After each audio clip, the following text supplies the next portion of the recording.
Oke, ini rencana pembelajaran semester ini dengan mata kuliah Doktrin Allah Tritunggal ya. Oke, ini wajib diambil oleh S2 Teologi maupun Pendidikan Agama Kristen ya.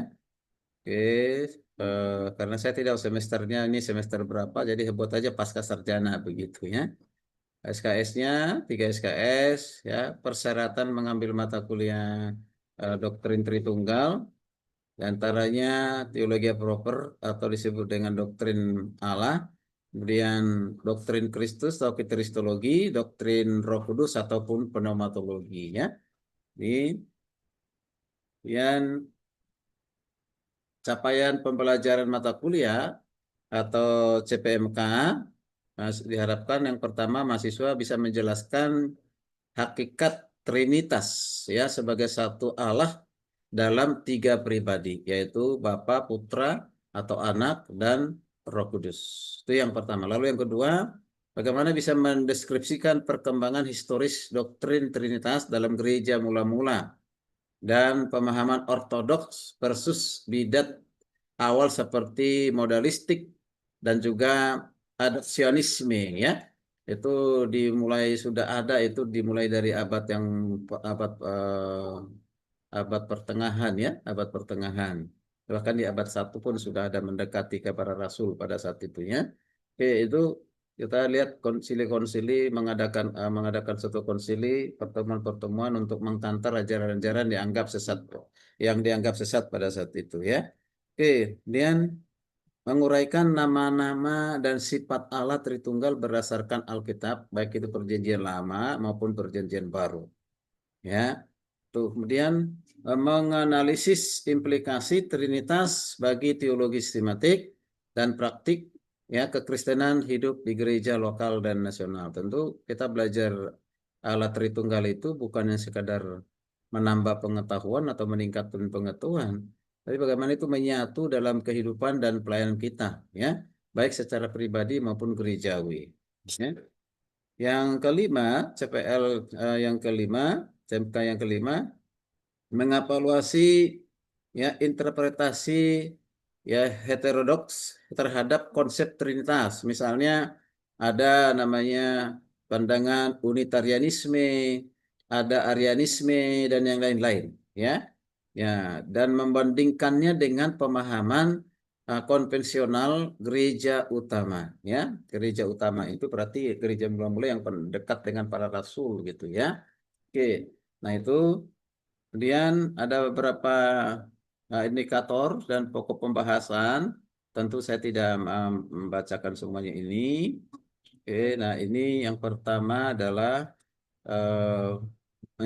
mahasiswa dapat menjelaskan definisi trinitas dan relasi antara pribadi. Ya.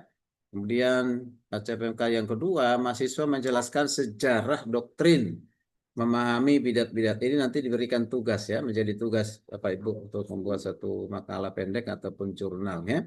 Kemudian mahasiswa menjelaskan nama ya nilai Trinitas berdasarkan PL dan PB. Kemudian mahasiswa membahas pengaruh doktrin Tritunggal pada iman dan pelayanan ya. Itu maksudnya pelayanan ya, bukan layanan ya. Ya, kemudian mahasiswa mengevaluasi pandangan Trinitarian ya, heretik. Nah, itu ya. Itu pokok pembahasannya. Nah, ini rencana mingguan karena kita ini hanya terbatas 4 sampai 5 kali pertemuan. Nanti kita dari 14 ini berarti kita harus usahakan setiap pertemuan ini eh, 3 materi, ya 3 pokok pembahasan, ya 3 pembahasan supaya cepat selesai. Tapi kalau enggak 14 kita enggak itu karena ujian akhir ya. Oke, kemudian metode pembelajaran kita ceramah dengan interaktif dan dengan sistem kuliah daring ya. Nah, diskusi kelompok ya dan studi kasus ya. Ada studi kasus nanti misalnya saya putar satu video ya ya video pendek berhubungan dengan alat Tritunggal. Nanti saya berikan kesempatan kepada Bapak Ibu untuk berikan argumentasi argumentasi dalam arti pendapat itu kan hanya dua, setuju tidak setuju, ya kan? Nah, setuju tidak ada atau, nah tidak ada di tengah-tengah, setuju atau tidak setuju. Lalu kasih apa namanya suatu argumentasi mengapa setuju, mengapa tidak setuju dengan pandangan tersebut, begitu, ya.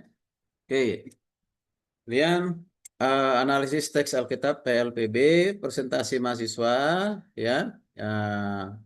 Ya, kalau ada perdebatan, boleh bilang debat kritis. Debat kritis ini jangan gunakan apa namanya perasaan yang lebih dominan, ya, emosional begitu, ya.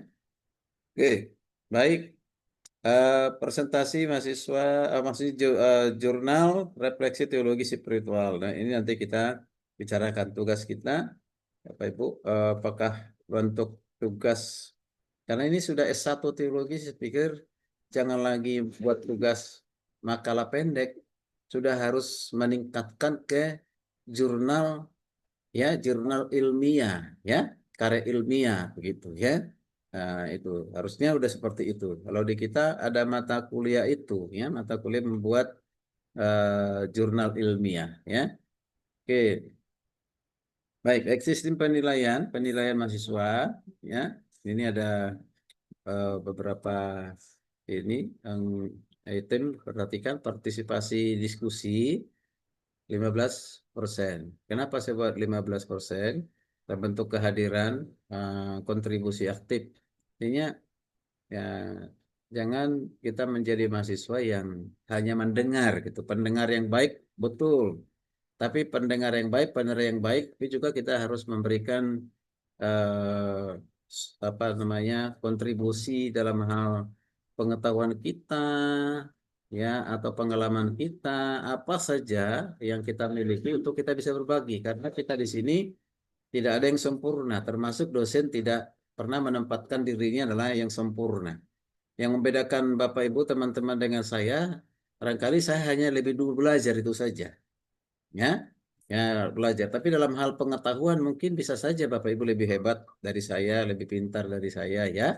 Itu saya tidak terganggu dengan mahasiswa yang saya lihat lebih interaktif, lebih pintar, lebih kritis. Dan saya sudah menempatkan diri, ya, tidak akan pernah sakit hati kan gitu, ya. Tidak akan pernah tersinggung gitu, ya. Nah, dulu awal-awal dosen itu, sejadi dosen itu gampang tersinggung kita. Lu siapa sih ya gitu kan. Kalau sekarang enggak. Jadi kita dengar aja. Tampung yang benar, yang salah, yang setengah salah, yang sesat, apapun tampung aja. Ya. Itu, ya, kita tampung dulu karena itu namanya belajar. Bukan, kita bukan di gereja, ya. Ini perguruan tinggi, ya. Ya, itu sekolah gitu, ya. Oke.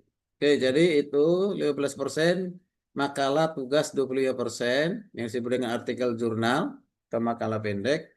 Kemudian ujian tengah semester, yaitu itu nanti di, kalau ini pertemuan kita 4 atau 5 kali, berarti nanti pertemuan ketiga, ya, di pertemuan ketiga, ya. Tapi mungkin ini ujian tengah semesternya itu tidak, bukan teori, ya, ya, bukan teori, bukan ujian teori, bukan soal. Itu presentasi tugasnya dalam bentuk PPT, ya, dalam bentuk PPT itu untuk nilai ujian tengah semester, ya. Kemudian ujian akhir semesternya yaitu ujian komprehensif. Ada itu 35%. Itu nanti akan saya kirim, ya, saya kirim banyak soal-soal berupa kasus, ya, berupa kasus, dan bagaimana pandangan, ya, teman-teman terhadap pandangan-pandangan itu, kasus itu, ya. Nah, itu. Jadi itu, ya, itu. Oke, itu penilaian kepada mahasiswa untuk masih mengikuti selama perkuliahan, dan berharap selama pertemuan hadir 100%, ya, 100%. Kalaupun tidak hadir, ya, diizinkan mungkin 1 kali, karena 1 kali itu sebenarnya sudah 2 kali absen itu, ya. Jadi itu, ya, kecuali mungkin benar-benar karena sakit atau ada sesuatu yang lain yang tidak bisa ditinggalkan. Tapi buat saya, kepada mahasiswa siapapun, Ya, saya ada beberapa STT, termasuk apalagi di STT Kataros, di mana saya menjadi berhome base. Tidak ada alasan, saya tolak alasan mahasiswa tidak ikut kuliah karena pelayanan, ya, karena pelayanan atau karena apapun itu, karena ini kesepakatan kita. Tentu ini sudah disepakati oleh ST Victory, kan? Nah, mata kuliah ini diberitahu, berarti kita siapkan waktunya setiap hari Jumat, gitu. Makanya saya tidak menerima alasan mahasiswa, Pak, saya mau khotbah, Pak, Pak mau pelayanan, Pak. Kecuali Pak, ini ada jemaat meninggal, Pak, saya harus harus ke sana. Nah, itu boleh, kan gitu ya. Nah, tapi kalau bilang lagi main musik, nah, Pak, nggak apa-apa ya, tutup kamera sambil sambil ibadah, Pak. Ya, nah itu paling saya nggak suka itu. Ya, kalau ibadah ibadah aja nggak kuliah, nggak usah kuliah gitu. Ya. Itu ya, bagaimana sambil ibadah ikut kuliah? Itu berarti hanya mengisi absen aja itu. Tidak mungkin bisa konsentrasi. Nggak konsentrasi, ibadahnya tidak sepenuh hati, kuliahnya pun demikian. Mendingan jangan pilih salah satu begitu, ya. Oke, ya. Baik itu. Baik, saya lanjutkan dengan buku ya, buku literatur sumber kita belajar, sumber sekundernya. Nah, primernya udah pasti Alkitab. Itu bukunya eh ini dosen saya dulu, bahkan saya pernah bergabung di sekolahnya beliau, saya 10 tahun jadi staffnya, ya staffnya, yaitu STT Agapit. Kata tentang tetanggaan sekarang ya. Ya, tetanggaan, saya dengar begitu ya, Pak Penjamin ya. Dengan STT Agapes ya. Ya, betul Pak. Ya, oke. Jadi jangan jangan ribut nanti tentang mahasiswa ya, mana tahu mampir gitu jadi nyantul. Kalau gitu ya. Ya, oke. Ya, itu sahabatan kok itu dengan Pak Peter Otak ya. Nah, ini Tritunggal ini ya. Buku Tritunggal Biblika yang ditulis oleh Pak Weli Parisolang ya. Ya, ini menurut saya ya buku yang salah satu buku yang kalau dikatakan cukup bagus ya di atas cukup bagus lah ya kan gitu ya. Ya bagus sebagai referensi. Karena beliau memang ahli di bidang biblika, di bidang sistematika, ya. Ya beliau dulu saya belajar tentang teologi sistematika dulu waktu kuliah dari beliau ya. Itu menjadi suatu dosen dosen yang disukai oleh mahasiswa kalau beliau mengajar ya. Karena begitu apa punya karunia lah untuk mengajar. Sekarang menulis buku ini ya. Usahakan punya buku ini. Nanti tugas Bapak Ibu, tugasnya diambil dari sini. Ya, sebagian diambil dari sini. Oke, itu buku. Kemudian ada buku Erikson ya, bukunya Milot Erikson, Teologi Kristen Volume 1, Malang. Itu ada membahas tentang alat Tritunggal ya. Kemudian bukunya Paul N itu bukunya The Moody Handbook of Theology ya jilid 1 itu juga membahas tentang Tritunggal. Ada Charles Ryrie ya. Nah, dan buku-buku yang lain ada ya. Nah, kemudian yang saya punya ah ini ini ini yang diterbitkan oleh Momentum. Belum lama saya milik ini buku yang cukup tebal sekali membahas tentang alat Trinitas dalam Alkitab, dalam sejarah, dalam teologi, dan dalam penyembahan. Nah, itu ya. Ya. Nih. Bukunya kalau buku yang diterbitkan oleh Momentum itu biasanya bagus-bagus ya. Ya, ya. Literaturnya ini bagus-bagus ya. Oke, itu miliki. Nah, kemudian, ini juga belum lama ini. Buku ini muncul karena ajaran menanggapi ajaran dari Erastus Sabdono. Nah, ini Kristologi yang diselewengkan. Itu seminar yang berjilid-jilid yang saya bilang tadi itu muncullah buku ini. Ya, di dalam ini ada tulisannya Pak Peter Ota. Ya, ada. Ya, beliau menulis tentang bab 6, logos yang berinkarnasi, ya afirmasi Alkitab untuk melawan ajaran Erastus Sabdono. Itu ada, ya. Nah, nah ini. Jadi ini seolah-olah buku ini hanya untuk pandangan para Sabdono sebenarnya bukan. ini adalah untuk jemaat supaya jemaat baca, terutama mahasiswa teologi baca, ya, ya supaya bisa suatu perbandingan, lalu dengan perbandingan itu dia punya prinsip, jadi tidak abu-abu teologinya kan begitu ya. Nah, ada juga dua bukunya, buku Doktrin Tritunggal miliknya Erasus, ada dua. Tadi saya saya tidak siapkan. Ini ada dua. Saya punya dua-duanya itu. Saya tidak pakai menjadi suatu referensi, tapi saya bisa baca-baca ya untuk seperti apa pandangan beliau tentang alat Tritunggal. Mengakui alat Tritunggal, tetapi merusak salah satu pribadi yang di dalamnya. Bukan hanya salah satu pribadi, karena kita pneumatologinya pun menurut saya sih apa namanya tidak tepat juga begitu ya, keliru juga. Kenapa dikatakan pernah menikah dengan Roh Kudus, ya, menikah dengan Roh Kudus, bahkan bercumbu-cumbuan dengan Roh Kudus, dilihat oleh istrinya, tapi istrinya tidak cemburu, begitu. Nah, bilang, nah ini kan Roh Kudus itu kan netral, dia bukan eh, tidak punya gender, tidak punya jenis kelamin, gitu ya.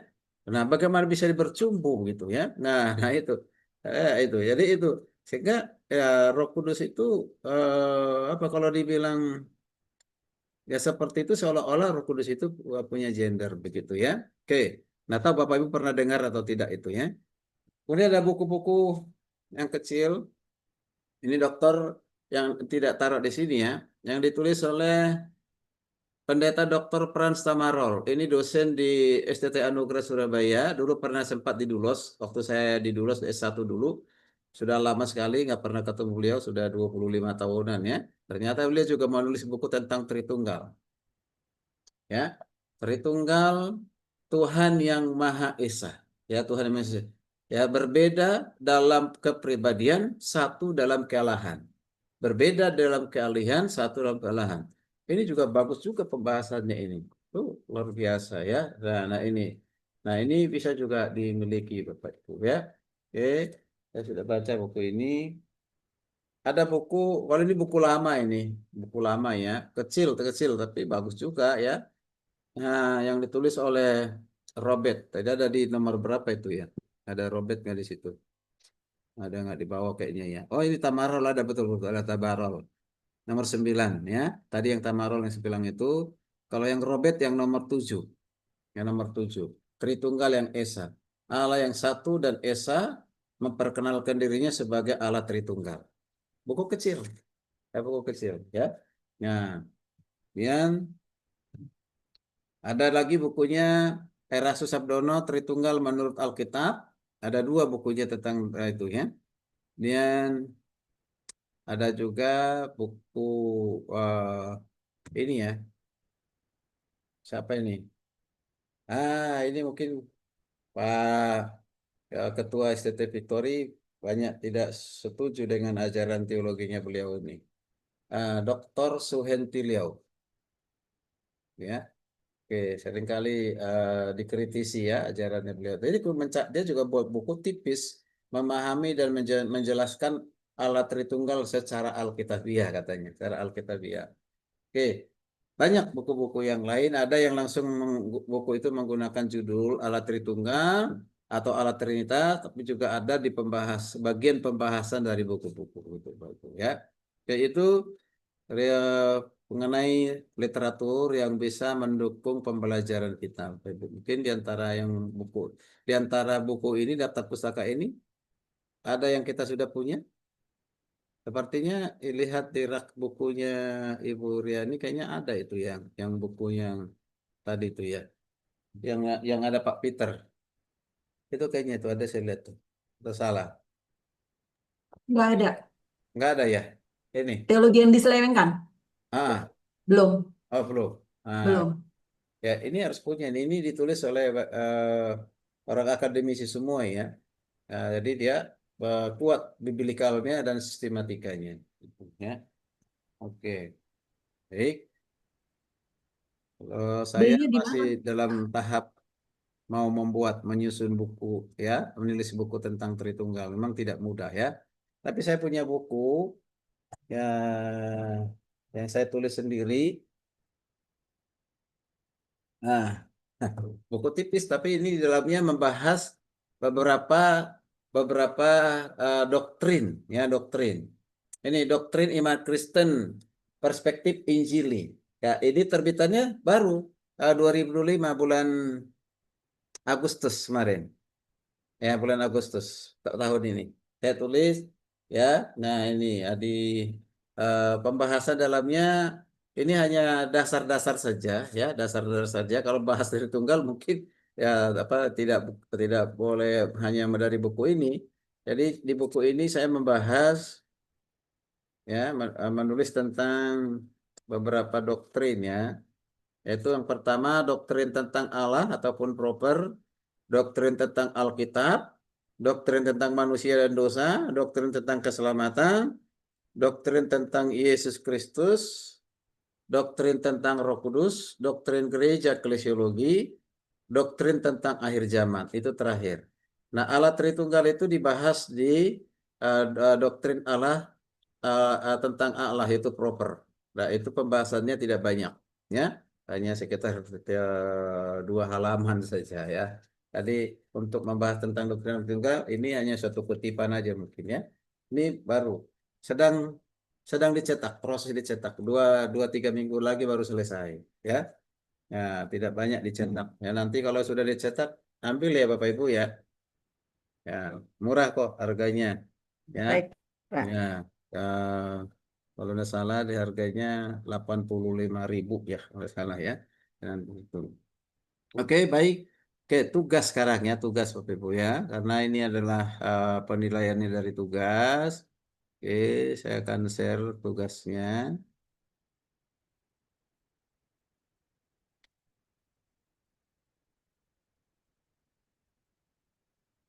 Yang kemarin udah semua ya ngasih tugas ya, yang kemarin ya. Sudah kasih ya semua ya? Sudah ya? Saya Yang sudah ya mata kuliah apa itu? Tipologi. psikologis, saya sudah. Sudah ada yang belum belum. Ya, kalau enggak dikasih tugas ya nanti enggak ada nilainya ya. Nilai atau bisa saja dikasih nilai tapi rendah begitu ya. Oke.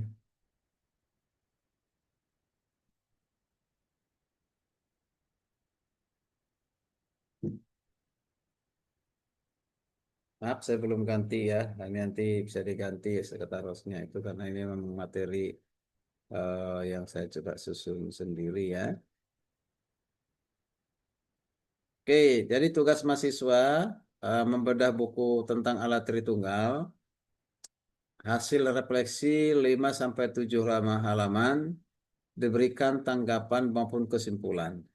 Ya, silakan dipilih buku Tritunggal apa saja ya tentang Tritunggal atau mungkin juga tidak apa bagian pembahasan dari satu buku Tritunggal silakan dibaca lalu buat refleksinya ya. Hasil refleksi di dalam bentuk soft copy atau kalau bisa pilih bisa soft copy dikirim, tapi bisa juga dalam bentuk video. Ini kan pasca sarjana ya. Video dengan durasi waktu 7-10 menit. Mengapa video? Ini selain untuk nanti tugas, tanggung jawab tugas di mata kuliah ini kan nanti di-share di YouTube ataupun di TikTok, ya di TikTok menjadi berkat bagi banyak orang, ya. Nah, silakan mau di TikTok sendiri atau nanti saya apa namanya memposting di TikTok. Saya punya TikTok 2, YouTube-nya 2, ya kan? Tapi nanti bisa juga dimasukkan di situ. Kenapa sampai 7-10 menit? Pas 10 menit, jangan lebih supaya bisa di TikTok gitu ya. Jadi itu di sepanjang masa selama bukan hanya selama kita hidup ya. Ya, mungkin kita sudah pensiun dari dunia ini, tapi tetap itu banyak didengar orang. Ya, TikTok saya itu masih banyak didengar orang. Sudah padahal udah beberapa tahun, ya 1 tahun yang lalu, masih banyak sih komentar-komentar, komentar yang tidak baik lah ya, ada penghinaan-penghinaan. Kita nggak perlu marah ya. Oke, Oke, nah itu nanti dikumpulkan pada saat pertemuan terakhir 4 atau 5. Kalau kita pertemuannya nggak tahu pertemuannya sebelum ada pemberitahuan kepada saya ya. Pertemuannya berapa kali nanti tolong Pak Benyamin ya kasih tahu ya. Apakah sama seperti kemarin 5 kali pertemuan. Nah kalau sama, sama ya. Saya juga belum dapat infonya Pak, jadi Oke, dipastikan. nanti coba ditanyakan ya. Jadi nanti kalau misalnya di situ berarti pertemuan 4 ke 5 baru dikumpulkan. Kemudian tugas merupakan nilai akhir mata kuliah doktrin alat Tritunggal. Nah, ini eh, tugasnya ya. Perhatikan ya ini buku dari buku tadi ya. Ya, saya tidak harus mengatakan Bapak Ibu setuju semua dengan buku ini, tapi dibaca saja ya. Jadi ini ada 7 pembahasan di situ ada di buku ini. Ya, di buku ini ya. Oke, silakan. Ya, doktrin Tritunggal, Bapak-bapak Apostolik abad pertama, doktrin Tritunggal abad kedua, dan seterusnya sampai nanti doktrin Tritunggal era Reformasi sampai abad 11, doktrin Tritunggal abad yang ke-20, abad yang terakhir. Ini nanti akan saya bagi, Bapak Ibu. Jadi bukan dipilih ya, saya akan bagi ya, akan bagikan nanti setelah pertemuan ini. Nanti akan saya bagi sesuai dengan nama yang sudah saya terima ya, untuk pembahasannya. Karena hanya berapa orang ini? Berapa orang? 5 orang, berarti hanya 5 pembahasannya ya. Nah, di Bapak Ibu, maksud saya, ini kan judul buku ya, judul topik di buku. Nah, nanti harus diolah ya, diubah ya, judul makalahnya jangan seperti ini. Jadi jangan doktrin terutama bapak-bapak absolut pertama. Terserah buat aja karena ini apa namanya ini. Misalnya kalau bicara tentang di abad pertama apa bisa saja misalnya Tritunggal yang dipertahankan nah, atau diselewengkan atau yang lain. Boleh ya apapun itu silakan ya. Jadi ini adalah judul apa bukan topik pembahasan di buku. Jadi jangan dibuat ini jadi judulnya begitu ya. Oke, ya, paham. Jadi apa saja yang perlu dibahas di situ? Ya buku oke, sebentar. Mana ya tugasnya? Bahkan bisa di sini. Oh, ini saya lupa. Jadi gini, tugasnya itu dalam bentuk kita sepakati saja. Kalau di S2 di S2 kita sudah tidak ada lagi namanya membuat makalah pendek. Itu sudah kesepakatan dengan seluruh mahasiswa S2. Kalaupun mereka belum pernah mengambil mata kuliah metode penulisan jurnal, tapi kita kasih contoh. Ya, saya contoh bagaimana membuat satu jurnal ilmiah ya. Nah, kalau di S1 Victory, saya ini karena saya yang diundang, jadi saya tidak bisa menentukan. Ya, saya hanya serahkan aja untuk apakah dengan bentuk jurnal atau makalah pendek. Bebas saja, silakan. Ya, ya silakan. Ya, kalau jurnal diikuti metode jurnal mulai dari judul, abstraksi, dari abstraksi pendahuluan. Dalam pendahuluan itu ada latar belakang masalah. Setelah pendahuluan itu ada apa namanya itu hasil pembahasan, ya pembahasan. Setelah pembahasan masuk ke nanti aplikasi atau implikasi, terakhir kesimpulan, ya kesimpulan dalam kesimpulan itu ada penutupnya. Nah, terakhir ada daftar kepustakaan, ya daftar kepustakaan. Jadi minimal 10 buku, ya 10 buku literatur, daftar kepustakaan 10, jangan 5 lah, 5 itu S1, ya, ya 10 ya, 10. Jadi kalau dia 10, berarti nanti minimal juga kutipannya ya udah pasti dari 10 buku itu. Jangan gini, ada orang buat dia punya literatur banyak sekali, 20 buku. Tapi ketika dicek, apalah gunanya ini, literatur ini, tapi tidak ada di dalam dikutip. Kan gitu ya.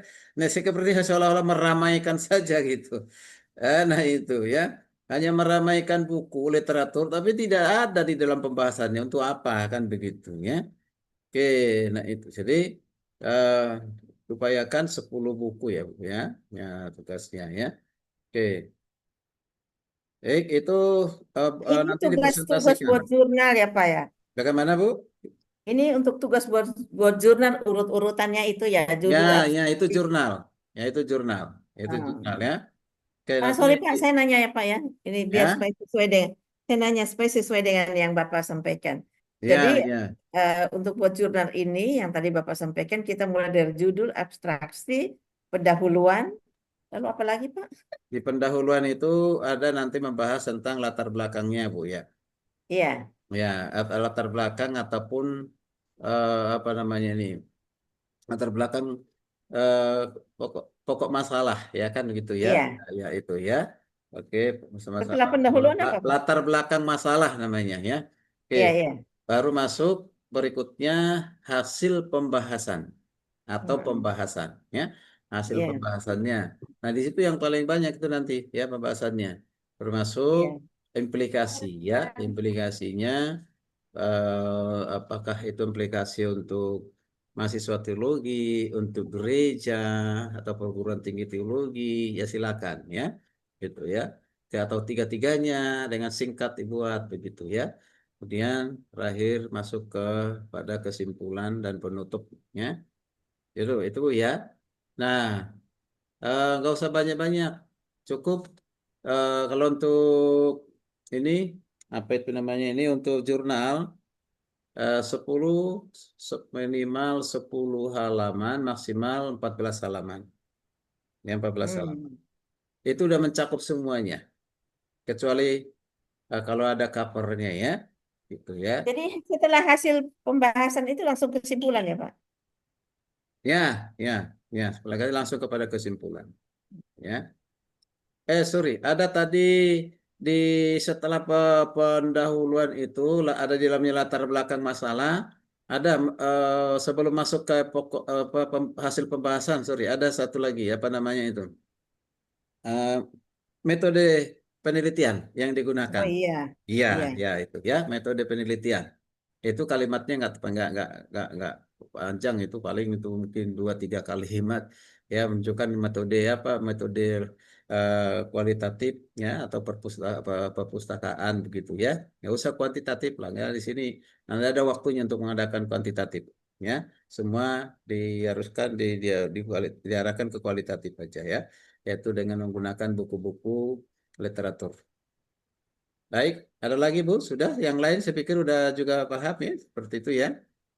Kalau Nah, di sini kebanyakan mereka udah ahli Pak untuk jurnal oh kecuali saya.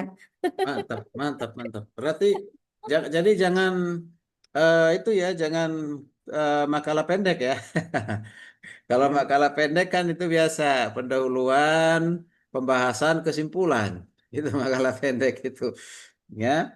Oke, ya, kalau itu buat dalam bentuk jurnal, sekalipun mungkin jurnalnya belum begitu sempurna, ada apa-apa ya, ya itu yang penting formatnya format jurnal, begitu. Ya, saya nanti bisa dipublish lah ya. Nah, kemarin ada waktu di mengajar saya di kampus kita, ada yang mempublish sebelum dia presentasi, sebelum presentasi kelas dia udah publish duluan di satu apa namanya jurnal akreditasi. Nah, karena udah dipublish lalu ditunjukkan kepada saya, sudah cukup banyak orang yang melirik, membaca, udah dan juga bagus ya, ya bagus. Saya kasih nilai A plus, ya. A plus itu berarti itu udah 98 tuh kan, 99 atau 98, janganlah 100 gitu ya. Ya itu, tapi itu udah A plus tuh ya. Itu kalau ada yang seperti itu, saya berani juga nanti kasih nilai Bapak Ibu, nilai di atas 95. Nah, ada yang gitu ya.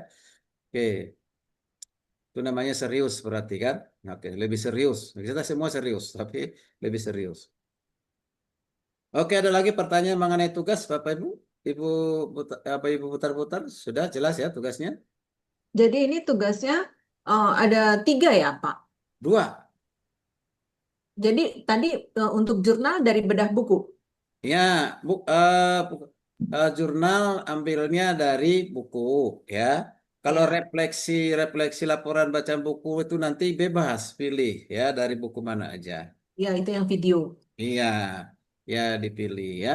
Nah, dibuat satu Ya, namanya refleksi ya, apa namanya kita baca, kita kasih tanggapan terhadap apa yang kita baca. gitu ya. Jangan terlalu banyak ya, 7 sampai 10 halaman saja. Ya, 7 sampai 10 halaman ya. Dibuat bagus ya hasilnya ya. Kalau nggak Oke. punya TikTok, Pak, Hah? video aja ya. Kalau nggak punya TikTok, saya nggak punya. Enggak, begini, bukan. Gini, Jadi nggak iya, diwajibkan, masuk saya gini Bapak Ibu ya. Buat video pakai handphone, rekam gitu. video. Dikirim Ya, ke saya. ya, Dikirim ke saya nanti yang upload atau memposting di TikTok gitu kan, ataupun di YouTube ya supaya menjadi baik. berkat bagi banyak orang gitu ya. Harus Ya, langsung nama di situ. Nanti misalnya ini putar-putar berian garis miring mahasiswa pasarjana ST Victory kan gitu ya. Tuh ya. Oke, itu ya. Ada lagi? ya, Ibu Agustina bagaimana? Sudah Pak? Sudah paham ya? Ya, Pak. Oke. Nggak ada pertanyaan ya mengenai tugas. Terus siapa? Pak Mulyoto gimana Pak? Nah, Pak Mulyoto ini kayaknya sudah pakarnya nih buat Dia pakar, jurnal nih. Pak. Dia pengajar, Pak. Mantap. Lanjut. Ya, nanti ya pasti mantap itu kalau begitu Pak. Ajar ya. Oke, baik. Kalau begitu kita mulai masuk ke dalam pembahasannya. Apa saja yang kita bahas ya? Tadi udah dijelaskan di RPS ya. Saya ulang sekali lagi. Tentu pengertian istilah Tritunggal atau Trinitas dari mana asal usulnya kata ataupun istilah Trinitas atau Tritunggal ya. Sejarah Tritunggal, berbagai pandangan tentang Tritunggal, kontroversi tentang Allah Tritunggal, Allah yang Esa, kejamakan pribadi Allah ya. Kemudian ada sifat dan kesetaraan Allah Tritunggal. Yesus Kristus menyatakan Allah Tritunggal.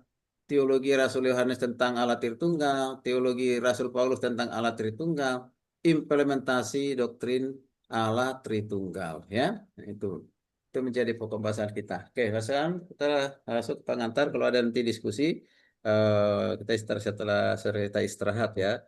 Kalau mengingatkan kita 2 jam ya, 2 jam ya Pak Pejamin ya, 2 jam ya.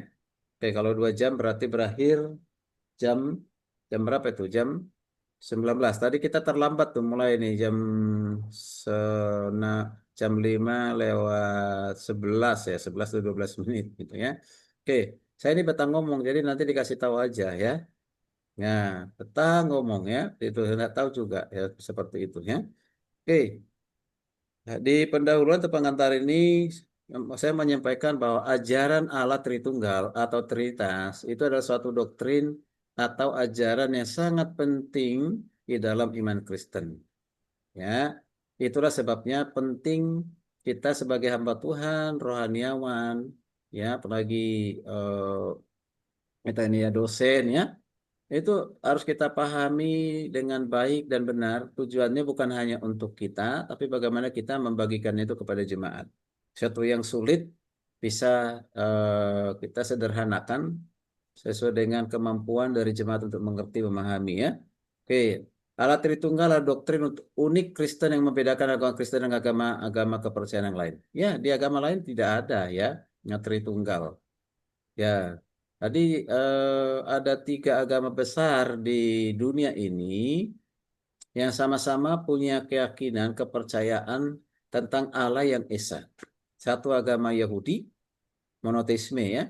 Kemudian agama Muslim, ya mereka juga mengakui Allah itu yang Esa. Sebenarnya kekristenan sendiri juga mengakui Allah itu yang Esa. Sama-sama mengakui Allah yang Esa. Tapi kalau agama-agama yang lain, kadang-kadang malah lebih dari 3 kan gitu ya, dewa-dewa atau banyak yang lain bagainya ya.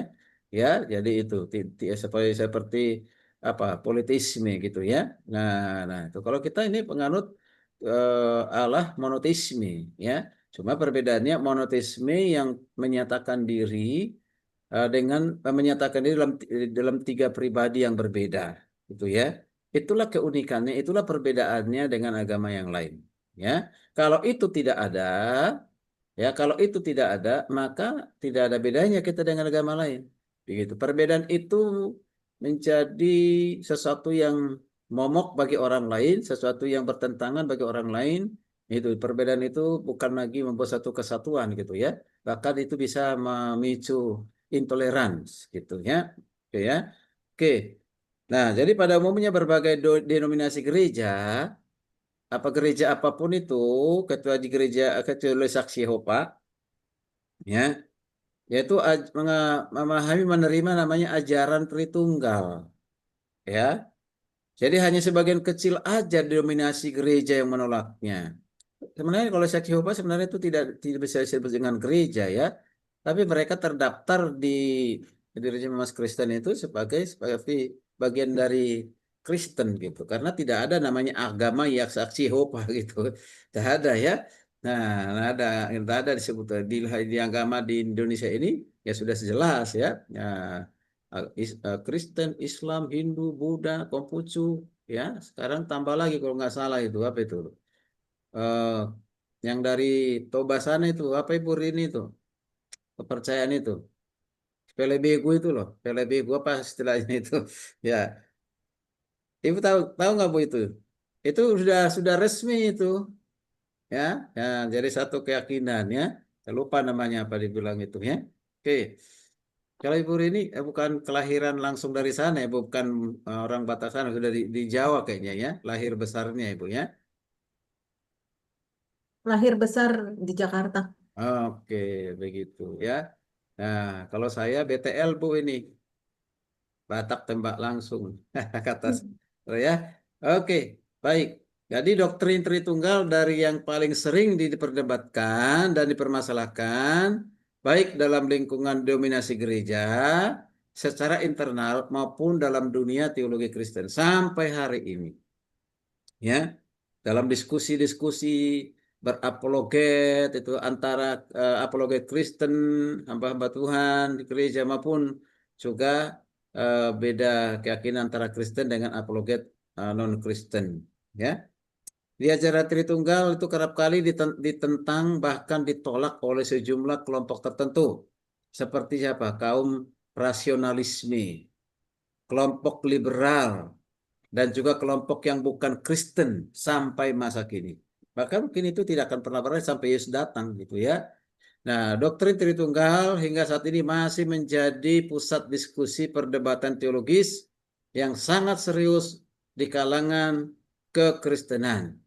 Itu ya. Sebab itu doktrin Tritunggal itu masih sangat menarik dan relevan untuk diteliti, untuk didiskusikan, dan juga untuk diajarkan supaya apa? Supaya semua orang percaya atau jemaat memahami doktrin Tritunggal yang sesungguhnya sebagaimana yang diajarkan oleh Alkitab. Ya, Dr.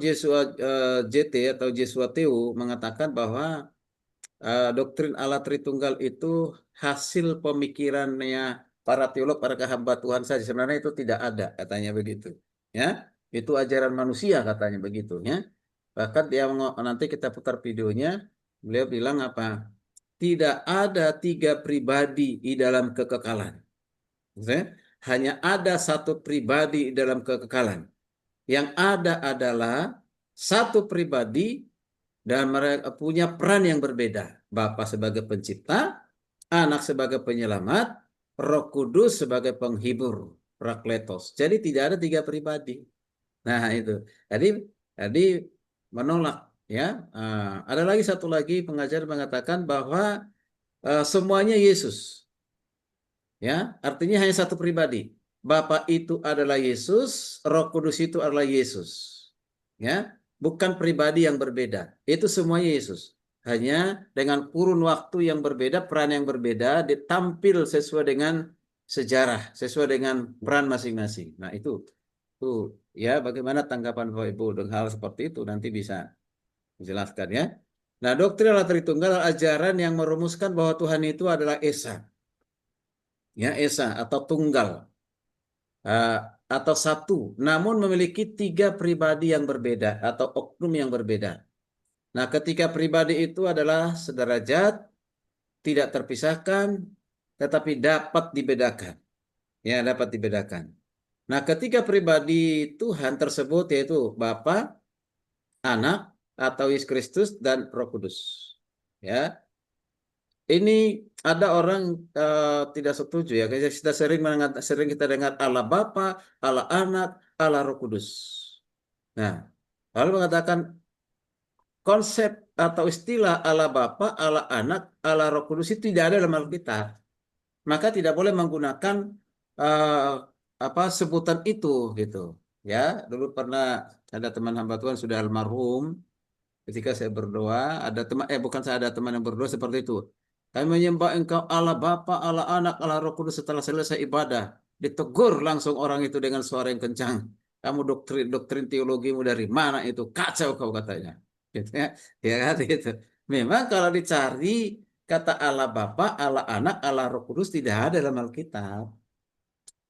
Ya, tidak ada. Hanya mungkin penekanannya adalah mau menunjukkan Bapa itu adalah Allah, Yesus adalah Allah, Roh Kudus adalah Allah. Jadi udah terbiasa dengan sebutan itu. Itu ya. Oke, baik. Itu ya. Ya, jadi perlu diketahui bahwa tidak ada yang dapat menjelaskan doktrin Allah Tritunggal secara sempurna. Tidak ada. Siapapun dia, mau profesor teologi, mau lulusan dari Dallas Seminari, atau siapapun dia tidak akan pernah bisa ya mengerti, memahami atau menjelaskan Tritunggal itu dengan sempurna. Hanya Tuhan sendiri, karena dia itu satu bagian yang ada di dalam kekekalan ya. Jadi doktrin Allah Tritunggal dapat dari banyak ayat Alkitab ya, itu banyak, mulai dari kitab Kejadian ya sampai kitab Wahyu. Nah, sebagian ayat-ayat kitab suci menyatakan ketunggalan Allah, tetapi sebagian lain juga menyatakan adanya kejamakan tertentu dalam diri Allah. Nanti kita lihat mana yang lebih banyak, ketunggalan atau kejamakan. Karena saya ini beberapa kali sudah mengajarkan ini, ternyata yang paling banyak itu adalah kejamakan diri Allah. Ya, ya itu lebih banyak, ribuan. Kalau ketunggalan ini hanya ratusan. Ya, tapi yang ratusan pun itu sudah menjadi suatu data fakta kebenaran ya, yang tidak bisa disangkal gitu ya. Kemudian memahami Allah Tritunggal harus berlandaskan Alkitab. Ya, itu Alkitab menjadi sumber primernya, ya, sumber utamanya. Dan itu tentu bisa mempengaruhi iman Kristen kepada hal yang membuat lebih mengasihi, mencintai Tuhan, setia kepada Tuhan, setia menjadi saksi Tuhan ya. Oke. Baik. Sebab saya kutip ada beberapa pernyataan ya penulis buku tentang kesulitan mempelajari doktrin Allah Tritunggal. Ya. Ya, bahwa belajar Allah Tritunggal itu tidak semudah yang kita pikirkan ya. Ya, yaitu diantaranya adalah Loraine Wagner. Apa katanya? Dia bilang apa? Ketika kita memandang Allah Tritunggal, kita merasa seperti orang memandang langsung matahari di tengah hari. Nah, coba kalau kita memandang matahari di tengah hari jam 12 siang, lalu panas sekali matahari, kita pandang matahari, kita sanggup nggak mata kita? Ada kasus ini. Ini nih. Saya lihat di media sosial ya atau di internet. Karena ini rutin lihat matahari langsung. Kedua matanya ini, pria ini bolong. Bolong. Memaksakan itu. Ya. Jadi artinya apa yang mau kelihatan di sini? Apa yang dikatakan dia ini? Nah, dibagi ya. Pertama adalah kalau kita perhatikan, ya. Ini kembali ke sini tadi, bagaikan memandang matahari di siang hari, tidak sanggup. Seorang pun tidak sanggup. Nah, karena kita kembali nanti kita lihat bahwa manusia berusaha untuk mengerti, memahami dengan keterbatasannya, berusaha untuk mengerti pribadi yang tidak terbatas. Siapa itu yang tidak terbatas itu? Yaitu Allah, ya kan begitu ya. Oke, jadi kita lihat satu persatu ya. Nah, satu persatu apa yang dikatakan di sini adalah yang satu. Karena kita sedang berbicara tentang Sang Pencipta yang kekal dan tidak terbatas, sementara pikiran kita manusia terbatas. Itu maka dikatakan mengerti, memahami Allah Tritunggal itu bagaikan, kalau kita paksakan bagaikan kita ya memandang matahari di tengah hari kan gitu ya. Ini alasannya nih. Jadi karena kita coba mau belajar mengerti, ingin menjelaskan tentang Allah pencipta yang memiliki sifat yang kekal, tidak terbatas, sementara kita ini pikirannya manusia terbatas. Ya, terbatas. Coba kita baca Ayub 11 ayat 7 sampai 9 ya. Bisa minta tolong bantu saya untuk membaca? Sudah ada di apa namanya di mungkin kalau pakai laptop ya, kalau pakai handphone mungkin kecil kali ya. Silakan bantu saya baca. Ayub 11 ayat 7 sampai 9. Ya.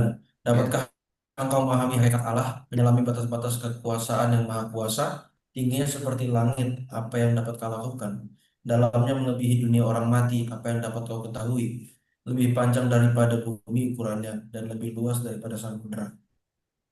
Ya, kita kenal dengan Ayub ya. Ya, kalau Ayub ini orang yang tulus hati, yang paling jujur di zamannya ya. Dia katakan apa? Dapatkah engkau memahami hakikat Allah, menyelami batas-batas kekuasaan yang maha tinggi? Kalau kita menjawab, dapat atau tidak? Tidak, tidak mungkin.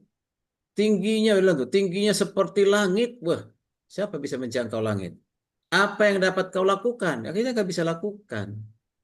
Karena kita bersyukur, kita bisa mengenal Yesus, mengenal Bapa, karena diperkenalkan Yesus. Kita mengenal Roh Kudus karena diperkenalkan Yesus. Itu satu kasih karunia yang luar biasa. Kasih karunia khusus itu yang Tuhan berikan. Nah, kita percaya kan? Nah, dan kita tahu tentang Allah Tritunggal itu satu karunia khusus. Orang lain tidak mungkin bisa mengerti seperti kita mengerti. Tapi pengertian kita itu belum sempurna, jauh dari kesempurnaan. Maka dia kata, dalamnya melebihi dunia orang mati. Oh, siapa yang orang hidup bisa masih ke dalam orang mati? Apa yang dapat ketahui? Nggak bisa. Siapa yang saya sementara mau ke dunia orang mati dulu ya. Nah, satu-satunya yang pernah lakukan itu hanya Yesus. Itu disebut dengan keruso. Ya, jadi memproklamasikan dirinya kepada dunia orang mati, ya, bukan penginjilan. Di Petrus itu bukan mengatakan kata penginjilan itu, ya, Yesus tidak menginjili dunia orang mati karena tidak ada artinya menginjil orang mati, menginjili kuburan. Ini salah, kadang-kadang ada salah teman-teman ya, Mbak Tuhan, seperti Andreas Samudra hanya itu ya mengajarkan penginjilan di kuburan, ya. Siapa kepada kakek nenek atau oma opa gitu kan, dengan menggunakan ayat itu. Kalau saya pikir itu keliru karena itu bukan evangeliso yang digunakan. Yang digunakan di situ adalah keruso. Keruso itu proklamasi. Sama seperti Soekarno ya membacakan proklamasi kemerdekaan. Hanya proklamasikan, gitu kan? Itu ya. Jadi tidak ada tantangan untuk penginjilan sampai bertobat di situ, tidak ada ya. Oke. Nah ini tidak ada. Ini yang harus kita pahami ya. Kemudian dilanjutkan di Ayub 36 ayat 26. Kita tolong Pak, silakan lanjut Pak. Ayat 36 ayat 26. Sesungguhnya Allah itu besar, tidak tercapai oleh pengetahuan kita. Jumlah tahunnya tidak dapat diselidiki. Ya, perhatikan ya. Dikatakan sesungguhnya Allah itu besar, tidak tercapai oleh pengetahuan kita. Mengapa? Karena jumlah tahunnya tidak dapat diselidiki. Ya, detik, menit, jam, hari, atau apapun sampai ke tahun abad, itu berlakunya kepada siapa? Tuhan yang memberi, ya Tuhan yang memberi kepada manusia. Tapi Tuhan tidak ada tahun-tahunnya, ya. Makanya ada lagu itu ya, enak kedengaran. Selamat pagi Bapa, selamat pagi Yesus, selamat pagi Roh Kudus. Nah, ini mungkin karena begitu ingin akrabnya dengan Tuhan lagu itu. Tapi konsep teologinya nggak ada itu, ya, tidak ada gitu ya. Nah, tidak ada pagi, tidak ada siang, tidak ada sore bagi Tuhan. Itu ada pada kita, diberikan kepada kita. Jadi waktu pemberian Tuhan, gitu ya. Nah itu ya. Oke, karena dia ada di dalam kekekalan begitu ya. Oke, ini ya. Kemudian kita perhatikan lagi di Ayub 37 ayat 22-23. Silakan lanjut. Pak Benyamin, silakan. Ayat 37, ayat 22-23a. Dari sebelah utara muncul sinar keemasan, Allah diliputi oleh keagungan yang dahsyat, yang maha kuasa yang tidak dapat kita pahami, besar kekuasaan dan keadilannya. Walaupun kaya akan kebenaran, ia tidak menindasnya.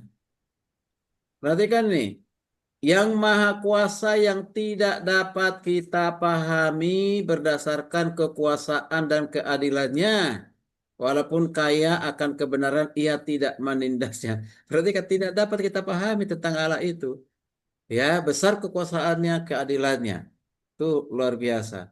Itu ya. Nah, lalu kita perhatikan apa yang dikatakan oleh Nitrik dan Boland ini, dia juga mengatakan hal yang sama ya. Dikatakan apa? Apabila kita berbicara tentang soal ketritunggalan, maka haruslah terlebih dahulu kita insaf bahwa kita berbicara tentang Allah yang hidup, bukan sesuatu pengertian atau soal yang lain. Maksudnya apa ini? Menyadari keterbatasan kita atau kita sadar keterbatasan kita, ya harus insaf bahwa tidak mungkin kita mengenal Allah Tritunggal itu secara lengkap, secara sempurna. Karena apa? Tidak ada yang bisa kita samakan dengan Tuhan. Tidak ada yang bisa kita bandingkan dengan Tuhan. Tidak ada, ya. Nah, kita lihat itu, ya. Jadi itu. Coba kita perhatikan yang kedua, ya. Nama dikatakan sulit, ya. Bukan berarti saya katakan tidak bisa, ya. Sulit, ya. Untuk kita memahami alat Tritunggal itu dengan sempurna. Yang kedua, karena ini kita sedang berbicara tentang realitas suprarasional. Ya, nah manusia itu hanya rasional, tapi tidak mungkin suprarasional. Tidak ada makhluk lain yang suprarasional kecuali adalah Allah sendiri. Coba, ya, beda. Nah itu, ya. Oke, apa yang dikatakan oleh John Locke ini ya? John Locke itu katakan apa nih? John Locke ini ada 3: suprarasional, rasional, kontrarasional. Ini yang ada. Suprarasional itu pasti tidak ada pada manusia. Padahal pada oknum ciptaan itu nggak ada. Yang rasional itu ada dan cukup banyak. Apa yang masuk di dalam rasio itu yang diterima sebagai kebenaran. Gitu ya. Tapi kalau sudah suprarasional yang tidak mungkin dipahami, dimengerti, itu belum tentu diterima. Karena nggak masuk akal gitu ya. Dan masuk akal. Alat Tritunggal itu nggak masuk akal. Karena terlalu suprarasional. Atau bertentangan dengan rasionya. Karena bertentangan dengan rasionya, nggak mungkin lah Yesus berjalan di atas air. Itu hanya fata morgana, itu hanya mitos, itu hanya untuk keindahan Alkitab. Nggak mungkin lah Yesus memberikan 5.000 orang laki-laki makan dengan apa itu berapa roti, 5 roti 2 ikan atau berapa itu ya. Nah, nggak mungkin lah, ya kan? Nah, nggak mungkin. Makanya teologi liberal mengatakan itu bukan mujizat, ya mujizat. Ini nggak masuk logikanya manusia. Sehingga mereka buat satu pandangan tentang hal itu apa? Kebiasaan orang Yahudi kalau mereka pergi ke ladang ataupun kemana pergi, keluar dari rumah udah pasti bawa bekal. Ya udah pasti bawa bekal. Ya udah pasti bawa bekal. Nah, pada saat itu Yesus perintahkan murid-muridnya untuk mencari makanan. Lalu mereka sejumlah banyak ini, bagaimana kita bisa mendapatkan makanan? Nah, kan gitu ya. Nah, jadi tetap diperintahkan. Akhirnya adalah satu anak kecil yang memberikan bekalnya dia. Nah, ini menjadi contoh bahwa orang Yahudi kebiasa membawa bekal. Nah, karena anak kecil ini menjadi contoh membawa bekal, nah yang lain-lain itu ibu-ibu, bapak-bapak, anak-anak, siapapun dia, dikumpulin. Mengikuti teladannya anak-anak yang menyerahkan itu. Setelah dikumpulin, oh jadi banyak. Nggak jadi banyak. Mereka liberal katakan itu sesungguhnya seperti itu. Jadi bukan dengan roti yang sedikit dan juga apa itu ikat itu langsung dibuat jumlah besar. Bukan. Itu kata mereka. Ini enggak karena apa? Menggunakan berkontra dengan rasio. Ya. Oke, begitu. Tapi kalau orang Injili kita semuanya kan percaya bahwa itu adalah mujizat. Ya. Karena kita percaya Yesus Kristus mampu melakukan apapun, ya, yang terbaik untuk manusia, ya. Artinya tidak membiarkan manusia kelaparan. Oke, yang ketiga. Argumen ketiga adalah kalau kita perhatikan, karena kita sedang berbicara tentang Tuhan yang tidak seperti apa-apa atau tidak dapat disamakan dengan apapun. Betul. Makanya jangan sampai kita membuat barometernya manusia barometer manusia itu jadi barometer untuk mengerti tentang Allah. Contoh, ini masih banyak orang Kristen. Oh, untuk bisa anak-anak orang awam bisa mengerti, ya mengerti Allah Tritunggal itu dengan sederhana, menggunakan ilustrasi seorang bapak, seorang ayah, ya seorang bapak. Nah, kalau dia di rumah, dia dipanggil ayah.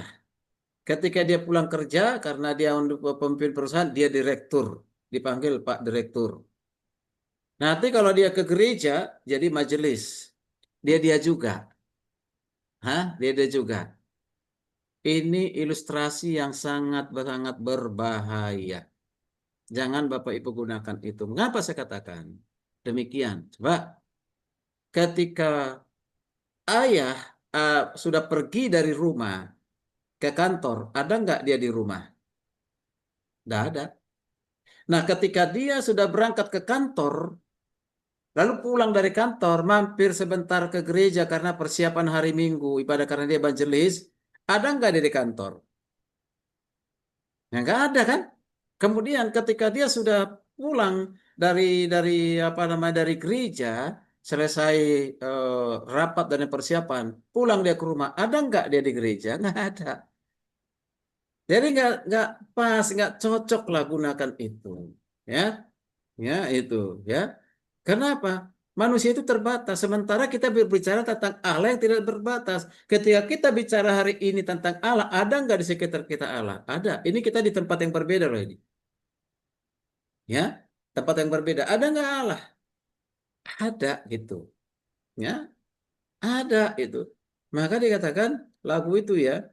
Nah, kiri kananku ada Tuhan, sekelilingku ada Tuhan. Ketika nyanyi, ku mau di sini. Kalau Tuhan semua datang, ku mau di sana. Nah, kalau orang yang tidak paham hal ini di luar kekristenan, maka mereka akan bilang apa? Ternyata Kristen itu bukan hanya 3 Allahnya.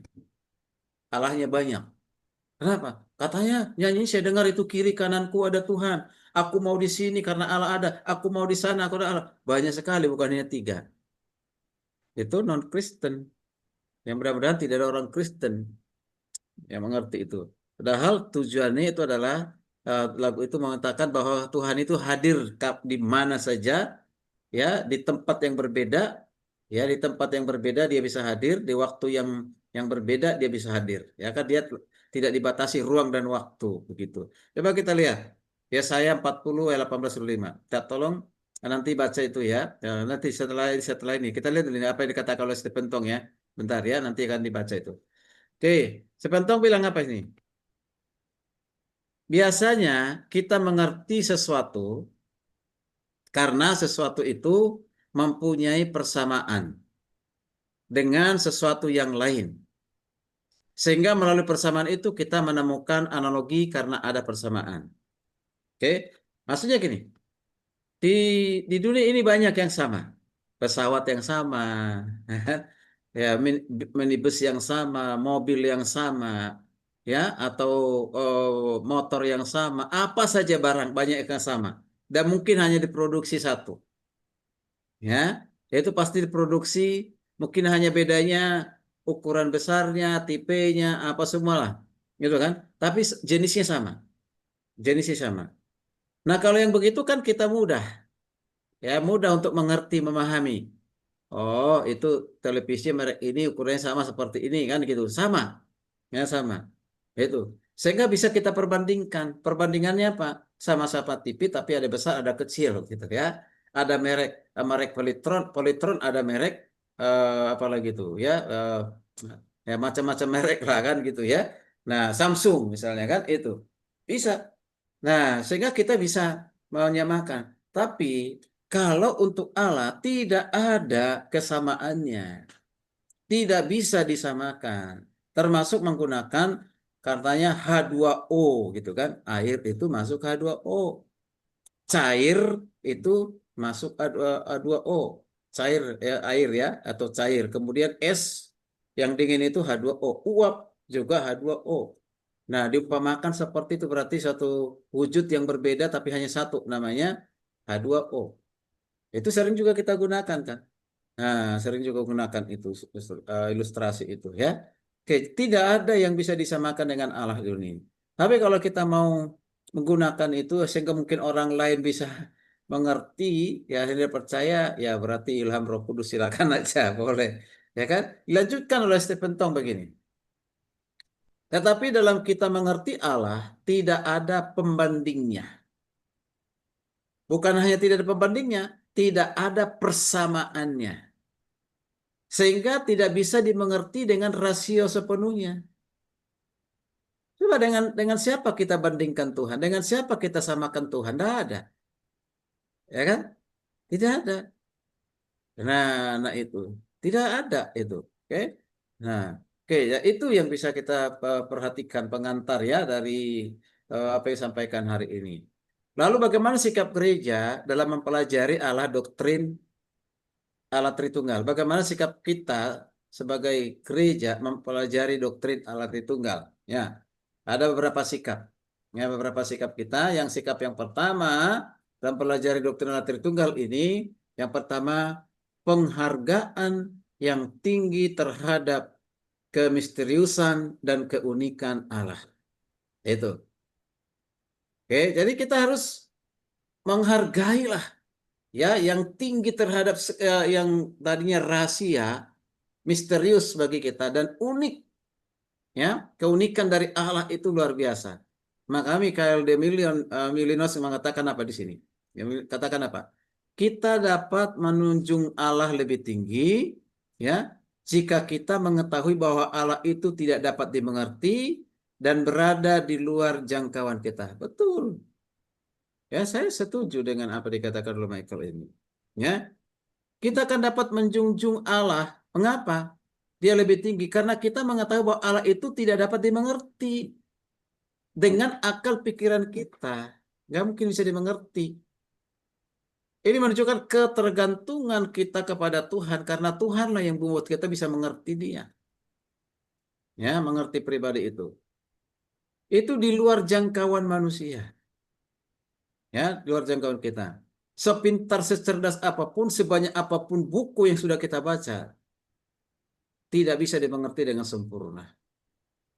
Ya, kalau ada yang merasa mengerti sempurna dengan arti tunggal, awas, hati-hati. Itu nanti jatuh dalam kesombongan, akhirnya dia sudah menempatkan diri seperti Tuhan. Ya, hati-hati itu. Ya. Kemudian yang kedua, belajar tentang Allah Tritunggal harus mendahului dengan apa dulu? Bukan pengertian dulu. Iman mendahului pengertian, bukan pengertian baru beriman. Gitu, ya. Nah itu. Iman mendahului pengertian. Karena yang dikaruniakan Tuhan kepada kita itu pada saat kita punya keyakinan tentang keselamatan itu dikaruniakan iman. Iman percaya kepada kasih karunia, percaya kepada karena keselamatan itu. Iman itu bukan sesuatu yang kita ambil, kita dapatkan, kita minta hasil doa kita, bukan. Iman itu adalah karunia Tuhan. Sehingga kita bisa beriman kepada Tuhan. Iman itulah yang mengantarkan kita, oh Yesus itu adalah Tuhan. Yesus itu adalah juru selamat. Ya, Yesus itu yang layak untuk menerima pujian penyembahan. Itu bicara iman. Karena kita nggak pernah melihat Yesus seperti murid-murid para rasul melihat Yesus. Berarti bicara iman. Tuh ya. Makanya dikatakan oleh Awe Tozer sini, Tozer dikatakan apa? Ya, Seandainya kami berdiam diri, maka batu-batu akan berseru. Namun apabila kami harus berbicara, apa yang harus kami katakan? Maka dia katakan, ajarlah kami untuk mengetahui apa yang belum kami ketahui. Karena tidak ada, bukan supaya kami percaya. Dalam nama Tuhan Yesus. Ini doa. Ya kan? Nah, artinya apa?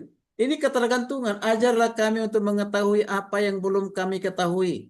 Berarti ketergantungan kita mengetahui sesuatu itu adalah dengan meminta kepada Tuhan. Ya, ya, meminta kepada Tuhan.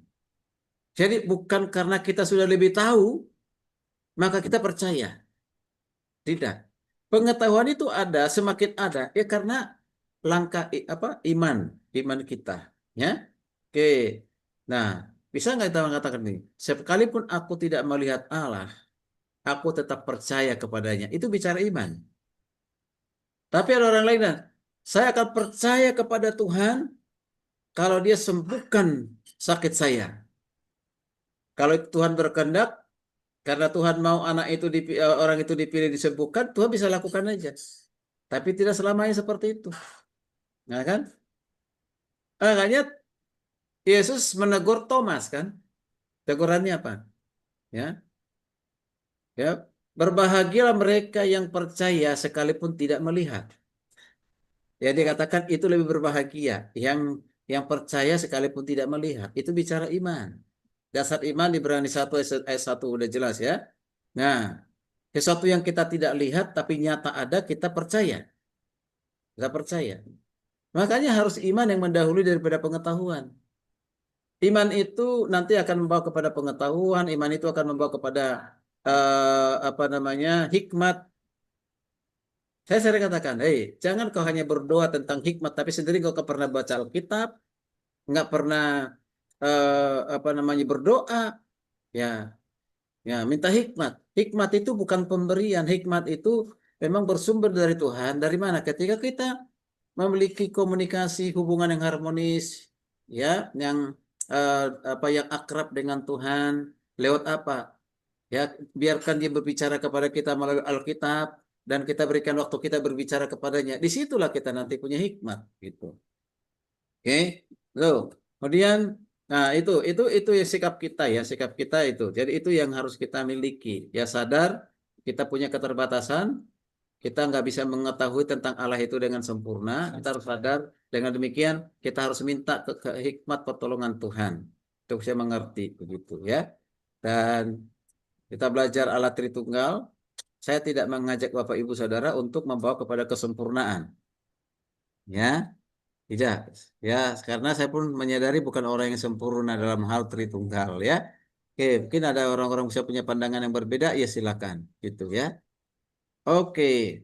Ya, kita break dulu sebentar, baru pengantar ini ya, belum masuk kepada pembahasan tentang Tritunggal. Oke, saya stop dulu. Silakan jika ada yang mau minum boleh, silakan saya mau minum dulu ya, Bu.